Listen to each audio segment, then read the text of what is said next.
안녕하세요. 다정한 남각정 다락방TV입니다. 오늘도 저의 다락을 찾아주셔서 감사드리고요. 사연 시작해보도록 하겠습니다.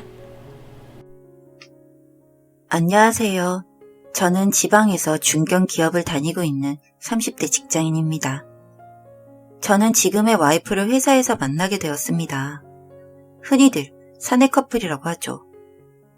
저와 와이프는 같은 프로젝트를 진행하게 되면서 자주 붙어 다니게 되었고, 그 프로젝트를 계기로 3년간의 비밀 연애 끝에 결혼에 골인했습니다.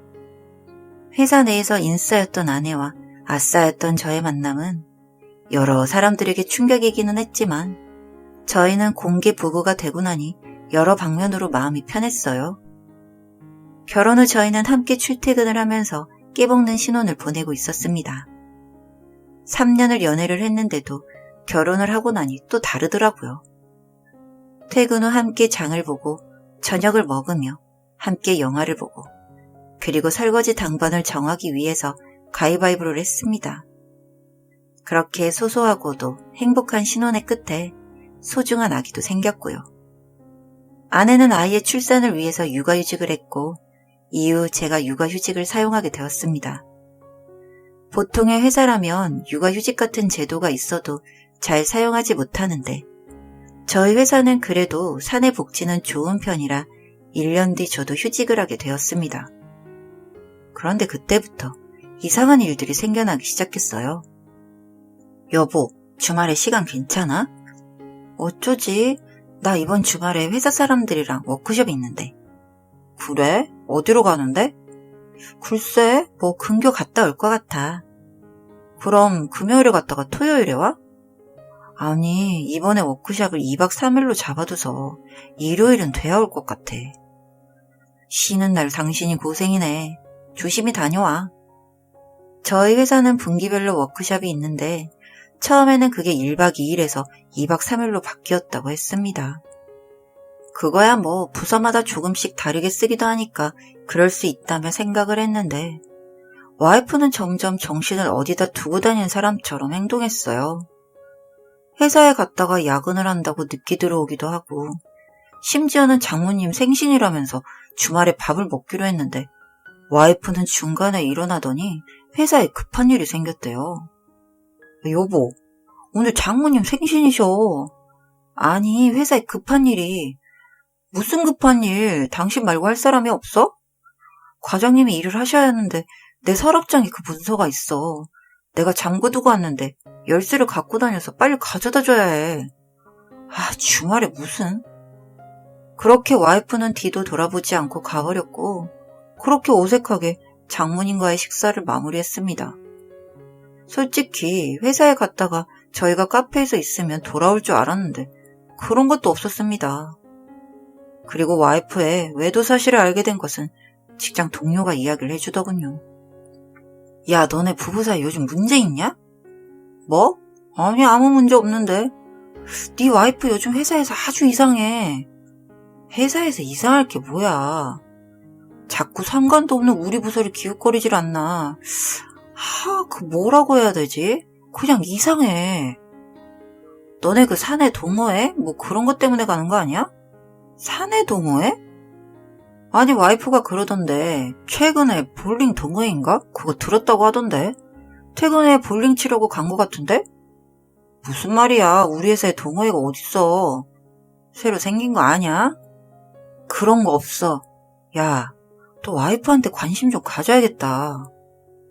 친구의 이야기를 들어보니 최근 부부관계를 피하는 것 같기도 하고 부쩍 대화가 줄어든 것 같기도 했습니다.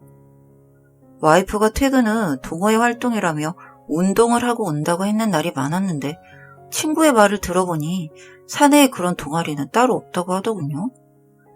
그래서 이상하다 생각을 하고 며칠 뒤 본가에 아이를 잠시 맡기고 퇴근 시간 회사 근처로 갔습니다. 거의 1년 만에 회사를 가니까 기분이 참 이상했어요. 그리고 30분 정도 기다리니 사람들이 삼삼오오 나오기 시작했는데 1시간이 지나도 와이프는 나오지 않았어요. 혹시 내가 못 본 사이에 나간 건가 하는 생각을 하고 발길을 돌리려고 하는데 와이프가 나왔어요. 그리고 그 뒤로 저희 부서 차장님이 나오셨습니다. 차장님이 보면 언제 복직하냐는 둥 질문을 해댈 것 같아서 우선 회사 뒤편으로 숨었는데 차장님이 주차장에서 차를 가져오더니 두 사람이 같이 타고 어디론가 가고 있었고 저도 우선은 쫓아가는 게 급선무일 것 같아서 부랴부랴 뒤를 쫓았습니다. 저희 부서와 와이프의 부서는 사용하는 층도 다르고 만날 일이 없어요. 1년 전에 딱 한 번 전 직원이 같이 하는 회식 자리가 있는데 그마저도 부서별로 앉아서 먹기 때문에 프로젝트 활동처럼 협업을 하는 일이 아니면 같은 회사 사람인지 모르고 지나칠 수도 있는 그런 구조거든요.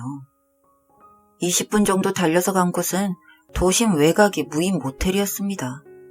정말 허방하더군요. 사실 같이 차를 타고 이동할 때부터 직감을 하긴 했습니다. 그런데 설마 정말로 두 사람이 바람을 피고 있을 줄이야. 그것도 내 직속 상사와.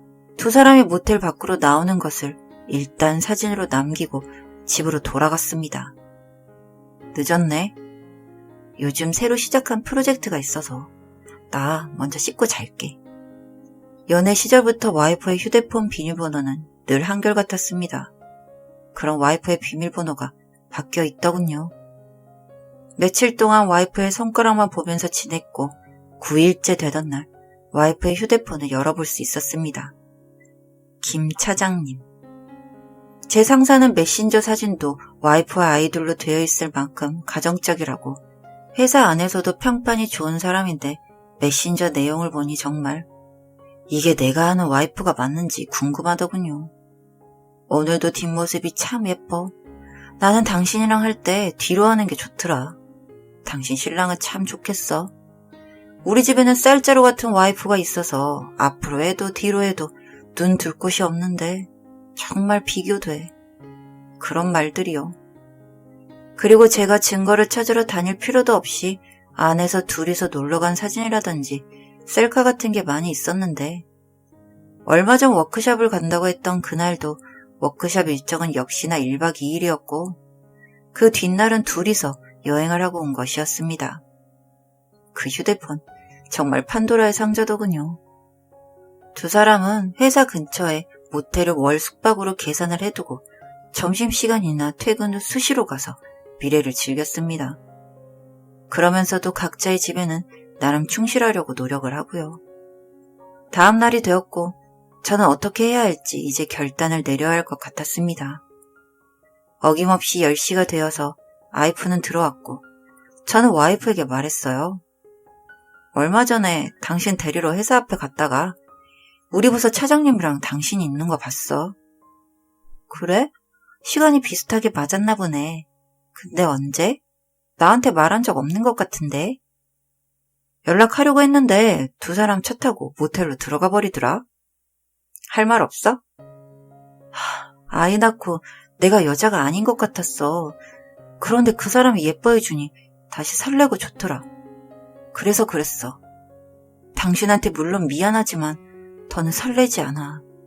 그렇다고 그 사람이랑 어떻게 해보겠다는 것도 아니고 그냥 이렇게 지내고 싶어.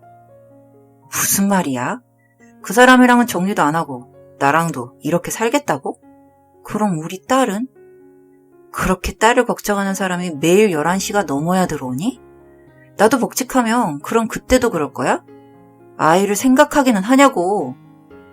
그만해. 당신 복직하면 나도 주 3회 정도나 뭐 줄여서 만날 거야. 퇴근하고 들어온 사람한테 이게 무슨 짓이야. 그렇게 말을 하고 와이프는 방으로 들어갔고 그때 생각했습니다. 아, 이 사람은 달라질 생각이 없구나. 그래서 그 다음날 저는 회사로 가서 사표를 냈어요.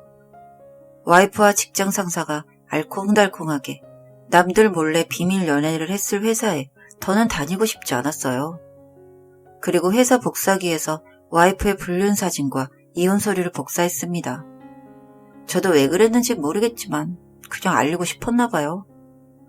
크게 두어 번 찢어서 뚜껑이 없는 쓰레기통에 버리고 저는 집으로 왔고 와이프에게 이혼을 요구했습니다. 와이프는 제 연락에 몇 시간이고 답이 없더니 곧 전화가 와서는 회사에 와서 무슨 짓을 하고 갔냐고 사람들이 수근거린다고 이야기를 하더군요. 역시 소문만큼 무서운 게 없어요. 그래서 이혼 서류랑 복사하려다 실수로 많이 해버려서 버리고 왔다고, 실수라고 미안하다고 했어요.